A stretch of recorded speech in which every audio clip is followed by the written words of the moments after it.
My sister stole my husband and had his baby.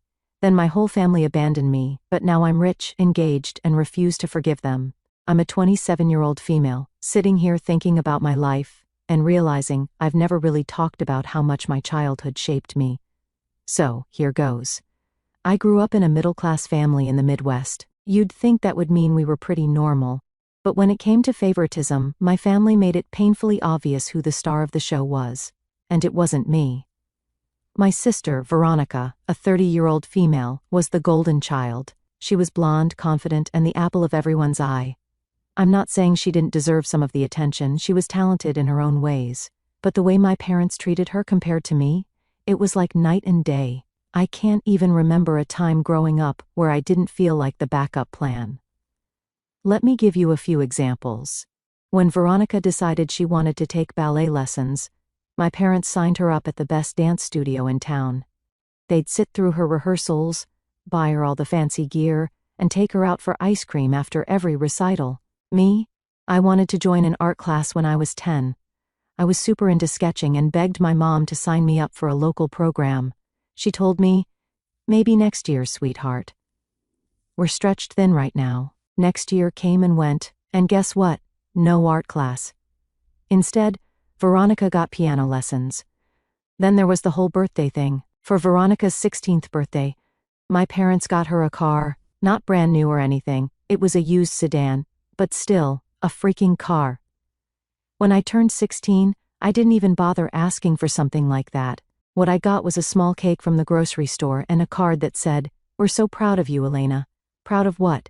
Surviving another year as the family's invisible child? Graduation was the same story. When Veronica graduated high school, my parents threw this big party. They rented out a banquet hall, invited half the town, and made a huge deal out of it. When it was my turn, we had a small barbecue in the backyard, and it felt more like a let's get this over with kind of event. My dad actually said, "Well, we already did the big party for Veronica, so this is just more low-key." What really stung was how they handled college. I worked my butt off in high school. I had straight A's, volunteered, and got into one of the top programs for fragrance chemistry. It was my dream to create custom perfumes. When I told my parents the good news, they looked underwhelmed. My mom was like, "That's great, but we can't help much with tuition." Veronica's MBA payments are still a lot. Veronica had moved back home after college because she didn't land her dream job right away. My parents bent over backward to make her comfortable. They turned the guest room into her temporary space, aka her second apartment, helped her with her bills, and even paid for her to go to a coding boot camp. Meanwhile, I worked 2 part-time jobs to afford school and rent. No help, no handouts. Just me grinding it out while they acted like Veronica's personal cheer squad. When I came home to visit every now and then, little things showed how much they favored her. Veronica would casually mention she needed new clothes for a job interview, and my mom would take her on a shopping spree. I'd save up to buy a single pair of jeans, and my mom would say, "Oh, didn't you just buy clothes last month?" Or if I needed a ride somewhere while I was in town, they'd act like I was asking for the world. But when Veronica wanted to borrow the car, no hesitation. There was also this weird habit my parents had of brushing off my achievements. When I got an internship at a local fragrance company, I was so excited to tell them. I called during dinner, and my mom's first response was, "That's nice. Did you hear Veronica has a second interview for that marketing job? Like, cool, but can I get 5 seconds to talk about my life?" I remember one Christmas that really solidified how much of an afterthought I was. My parents always went all out with gifts for Veronica, designer bags, gadgets, you name it. That year, she got this expensive new watch and a custom leather bag for work. I got socks and a $25 Target gift card. And the worst part? They acted like it was equal. My mom literally said, "We spent the same amount on you both." Sure, Mom. The favoritism wasn't just annoying, it messed with my self-esteem. I constantly felt like I wasn't good enough. Like no matter what I did, Veronica would always be the one they cared about more. And the thing is, Veronica didn't seem to notice or care. She'd bask in the attention, and I'd just exist. It wasn't until I was older that I realized how much this dynamic shaped me. I worked harder than I probably needed to because I felt like I had something to prove. I wanted to be seen, to matter. But at the same time, I learned to be independent because I couldn't rely on anyone else. not even my own family. I don't think my parents were trying to be cruel. I think they just genuinely believed Veronica needed more attention because she was more, whatever. More outgoing, more ambitious, more their idea of success. But it doesn't make it right. I'm sharing this now because I know I'm not the only one who grew up feeling like the second choice. And if you've been there, just know you're not crazy for noticing it, and you're not alone. Anyway, during my final year of school, I was juggling a million things: classes, 2 part-time jobs, and an internship. One of my jobs was at a boutique perfume shop in the city. It wasn't glamorous, but I loved it. I spent my days surrounded by beautiful fragrances, experimenting with scents when I could, and helping customers find their signature perfumes. For me, it wasn't just a job, it felt like a small step toward my dream. That's where I met Adrian. He came into the shop one afternoon, looking for a custom scent for a client. He was tall, polished, and had this easy confidence about him. At first, I thought he was just another wealthy guy who wanted something expensive to impress someone, but he surprised me. He actually seemed interested in the process, asking about the ingredients, how scents were layered, and what inspired my creations. We spent nearly an hour working on the perfect blend, and by the time he left, I was impressed by how down-to-earth he was. He wasn't flashy about his success, even though it was obvious he had money. He came back a week later to pick up the final product and, instead of just saying thanks and leaving, he stayed to chat. Over time, Adrian became a regular at the shop. He'd stop by to talk about business, creativity, or life in general. I learned that he ran a startup that had recently hit it big, but he never flaunted it. He was more interested in hearing about my studies and my goals. No one had ever taken that kind of genuine interest in me before, not my family, not anyone. Eventually, he asked me out. I remember being so nervous because I didn't know if I was ready for anything serious. I had so much going on, and the idea of dating someone like Adrian felt intimidating, but he made me feel at ease. He didn't care that I was still a student working 2 jobs. He admired my drive and passion, and he made me feel seen in a way I never had before. Our relationship moved quickly, but it felt natural. Adrian was supportive in ways I wasn't used to. When I had late-night assignments, he'd send me takeout so I wouldn't forget to eat. When I was stressed about exams, he'd remind me to take breaks and breathe. He wasn't just my boyfriend, he became my biggest cheerleader. When Adrian proposed a year after we started dating, I was stunned. I knew we were in a good place, but I didn't expect it so soon. He planned this whole elaborate evening, dinner at a rooftop restaurant, soft music, candles, the works. When he pulled out the ring, I didn't even hesitate. I said yes because I finally felt like I was someone's first choice. Of course, when I told my parents, their reactions were predictable. My mom barely acknowledged the engagement before saying, "Wow, Adrian must be doing well. I hope he's taking good care of you." My dad's response was similar. "Well, at least you won't have to worry about money anymore." They didn't ask about the proposal, the wedding plans, or even how I felt. It was all about Adrian and what he could provide. At our engagement dinner, my mom leaned over and whispered, "You know, Adrian must have some friends. Veronica could use someone like him." I tried to brush it off as a one-time comment, but it wasn't. Every time I talked to my mom after that, she'd find a way to bring it up. "Have you talked to Adrian about introducing Veronica to anyone? Or Veronica's been so unlucky in love, maybe Adrian could help." It was like she couldn't stand the idea of me having something Veronica didn't. The wedding planning process was a nightmare. My mom acted more excited about what Adrian's side of the family was contributing than about the actual wedding. She'd say things like, "Well, at least they're paying for the venue. That's nice of them," as if it wasn't my wedding too. The wedding day itself was beautiful, but of course, Veronica couldn't just let me have my moment. She showed up in this over-the-top dress that looked more like something you'd wear to prom than to your sister's wedding. She spent half the night networking with Adrian's friends and colleagues, like she was trying to audition for a role in his life. And the comments? Oh my God, the comments.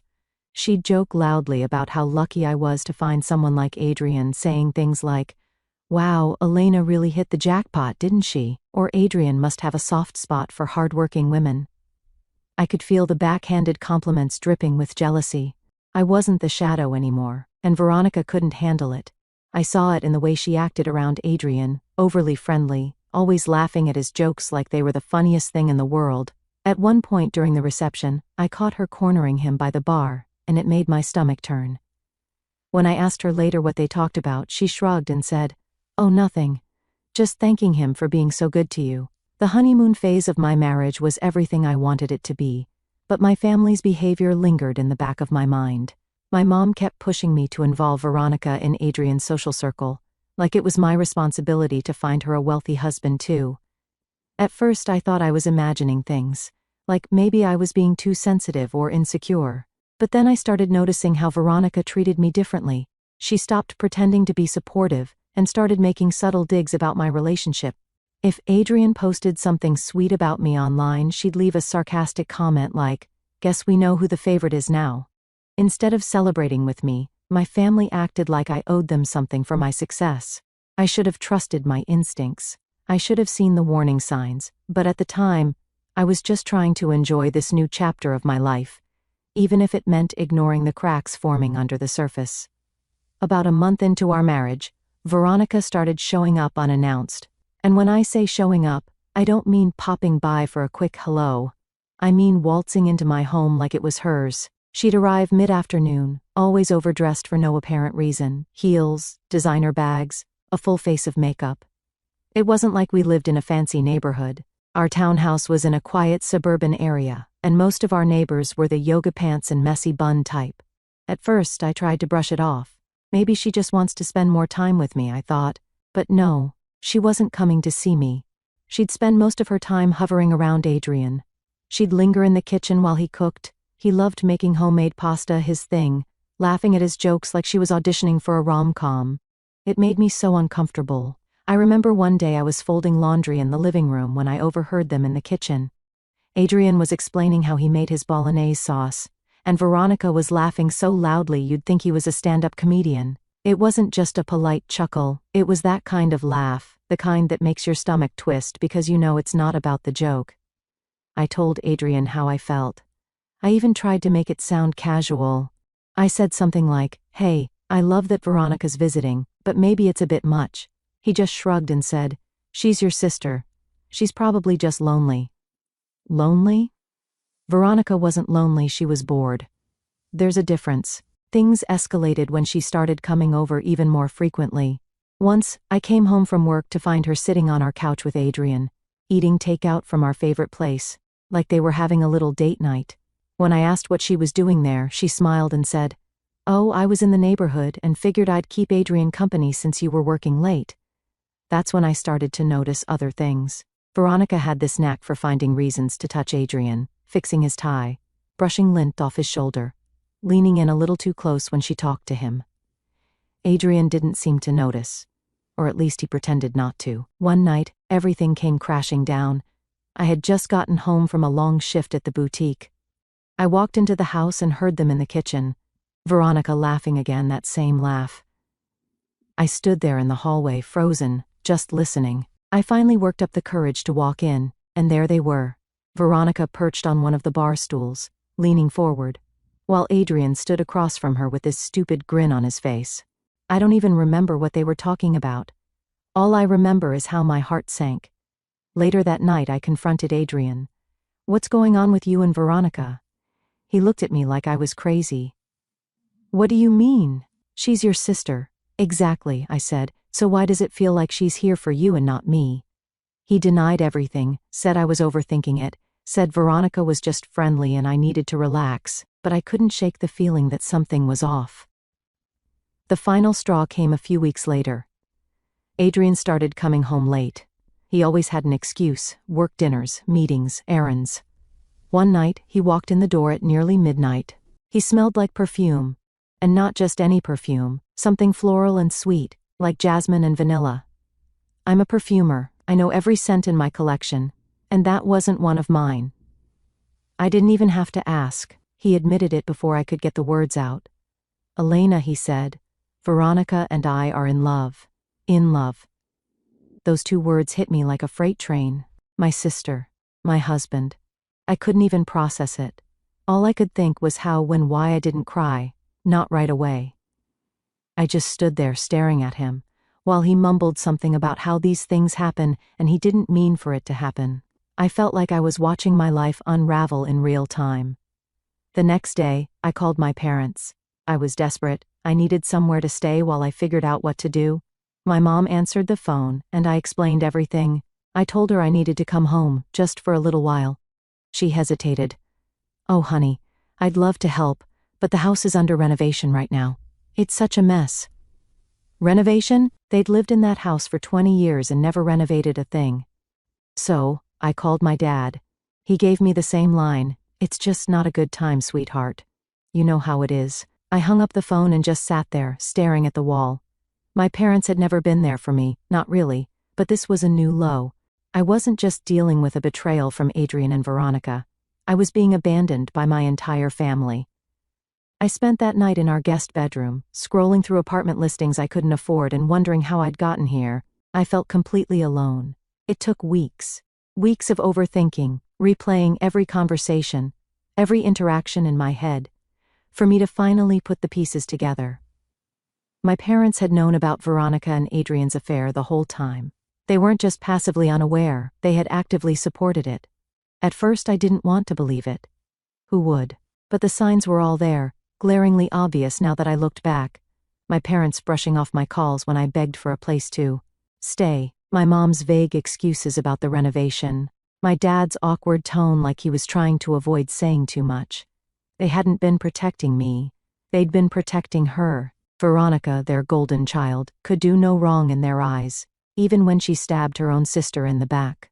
They still prioritized her comfort over my pain. They didn't want me moving in because it would have been too messy for them. They didn't want to deal with the fallout of their blatant favoritism. I filed for divorce, and the process went quickly. Adrian had made me sign a prenup before marriage, so he ensured I walked away from this marriage with nothing. After everything fell apart, I was desperate for some kind of support, so I reached out to his parents. I didn't do it to air our dirty laundry, I just wanted to let them know what happened and maybe find some clarity. His mom was surprisingly kind to me, even admitting that she had her doubts about Veronica from the start. But apparently, Adrian didn't see it that way. He found out I had contacted his family and accused me of trying to turn them against him. He claimed I was stirring up drama and ruining his reputation, which is ironic considering the mess he made. As if that wasn't bad enough, Adrian took things a step further. It wasn't enough that he had destroyed my trust, my marriage, and my family. He decided to ruin my career too.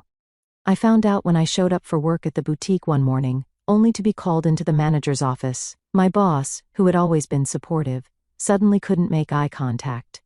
She handed me a final paycheck and muttered something about restructuring and how things weren't working out. It didn't make sense until a coworker let it slip later. Adrian had spoken to the owner, claiming I was causing drama that was bad for business. I was furious. I wanted to storm into his office, scream at him, demand answers, but I didn't. What was the point? He wasn't worth it. For days I sat in my new tiny apartment, staring at the walls and wondering what I was going to do. Rent was due soon, and without a job, I had no idea how I was going to pay it. I felt like the universe had ripped away everything I'd worked for. But then, one night, something clicked. I was scrolling through Instagram, looking at pictures of people I didn't even know living lives I couldn't afford, when I stumbled on a post about small businesses. It was a woman who had started her own candle-making company out of her kitchen. She talked about how she'd turned her passion into a career and built something from the ground up.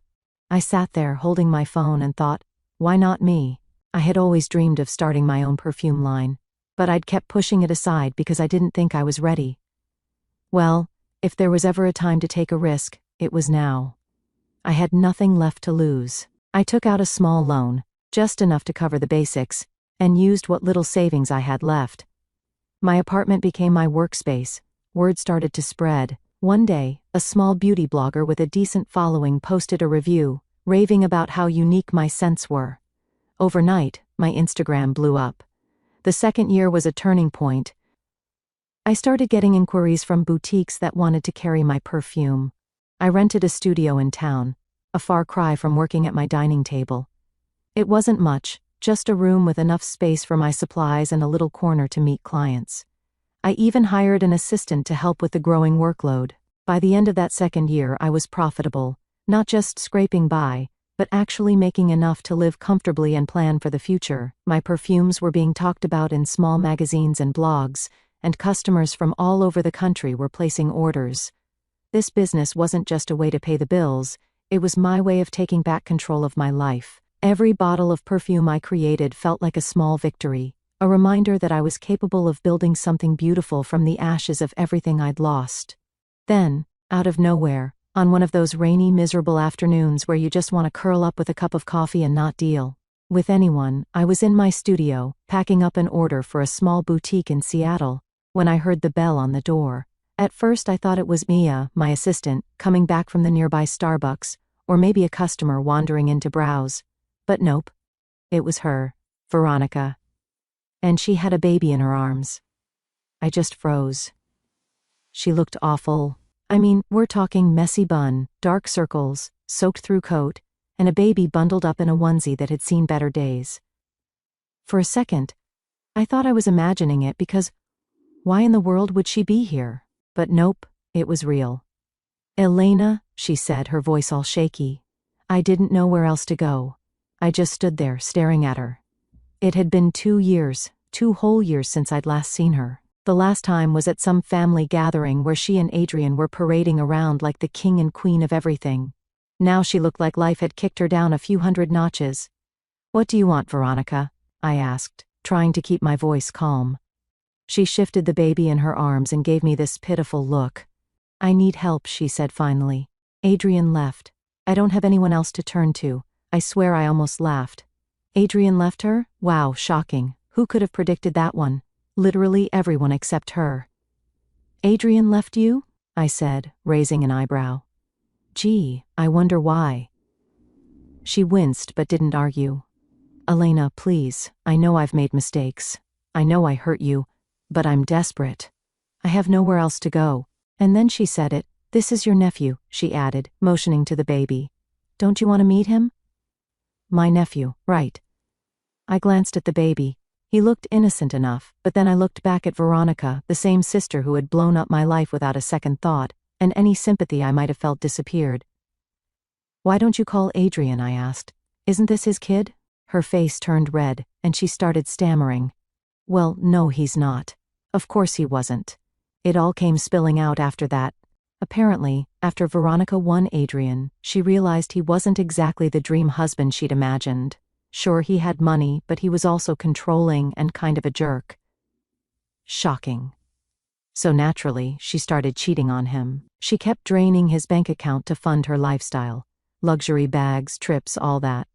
But when Adrian found out she was cheating, he cut her off completely. Since then, she was trying to keep up appearances, buying designer clothes, and posting old vacation photos to make it look like her life was still perfect. But you can only fake it for so long, and when she came to me that day, she was absolutely falling apart. Elena, please, she begged, tears streaming down her face. I know I don't deserve your forgiveness, but I'm begging you. I have no money, no home, nothing. I can't do this on my own. I just stared at her. Part of me wanted to scream, are you kidding me? The same sister who took my husband, ruined my marriage, and acted like I was nothing is now standing in my studio begging for help? You have some nerve, I said finally. You didn't care about me or my life when you were blowing it up, but now you want me to bail you out? She started sobbing harder, and honestly, I wasn't moved. This wasn't new. Veronica had always been good at turning on the waterworks to get what she wanted. I don't have anywhere else to go, she said again. That's not my problem, I replied. You made your choices, Veronica. Now live with them. Or go to your lovely parents. Just stay the hell out of my life, all of you. I walked to the door, opened it, and motioned for her to leave. She hesitated, standing there like she thought I'd suddenly change my mind. But when she saw I wasn't budging, she clutched the baby tighter and walked out into the rain without another word. As the door shut behind her, I stood there for a minute, letting it all sink in. I didn't feel bad, not really. Maybe for the baby, sure, but not for her. I went back to my desk and tried to focus on work, but my brain wouldn't shut up. I kept thinking about how far I'd come since the mess she'd made of my life 2 years ago. Her showing up like that would have broken me, but now, I felt free. I don't owe Veronica anything. She made her bed, she can lie in it. I've spent too much time trying to clean up after her messes, And I'm done. I've always believed in karma. It might not come immediately, but eventually people get what's coming to them. And let me tell you, karma didn't hold back. Not only with Veronica but also with Adrian, and even my parents. Adrian's business went downhill faster than a kid on a sled in January. After he left Veronica, she didn't go quietly. She dragged him all over social media, posting long dramatic rants about how he'd emotionally abused her and controlled her every move. Never mind that she was the one cheating on him while living off his money. The thing is, people talk, and word spreads fast in his industry. Potential investors backed out, business partners stopped answering his calls, and his reputation tanked. Adrian wasn't the saint he pretended to be, and people finally started seeing it. Last I heard, he sold his company for way less than it was worth, just to cut his losses and pay off debts. One day, Adrian showed up out of nowhere. I was in my studio, testing a new blend, when he walked in like we were old friends. He looked different, less polished, more tired. He had this sad, almost desperate energy about him. He started with some awkward small talk, and then it came. "I made a mistake, Elena. I didn't realize what I had until I lost it." He went on about how Veronica had ruined his life, how he missed the way things used to be with me, how he was hoping we could start over. I didn't even let him finish. I just looked at him and said, "Adrian, I built myself a whole new life, and there's no space for you in it." Then I told him to leave. The audacity of that man. Eventually, Veronica had to move into a small apartment in a not-so-great part of town. She now works at a call center, the kind of job she used to mock people for having. She spends most of her time ranting on social media about how unfair life is, blaming everyone but herself for how things turned out the worst part. She still tries to act superior, posting passive-aggressive quotes like, "Some people are so lucky, but I guess not everyone deserves it." And my parents? Oh, they didn't come out unscathed either. When Veronica's life started falling apart, they did what they always do, bailed her out. They sold their house, a place they'd lived in for over 20 years, and used the money to cover her debts. They moved into a cramped condo on the outskirts of town, a far cry from the home they once took so much pride in. I heard they're struggling financially now. My dad had to pick up part-time work as a delivery driver, and my mom started sewing alterations out of their living room to make ends meet. They haven't called me once to apologize or even acknowledge what happened. Instead, they send these weird, guilt-trippy emails every few months, stuff like, "Family is all we have, Elena. You should reach out sometime." But you know what? I don't feel bad, not for any of them.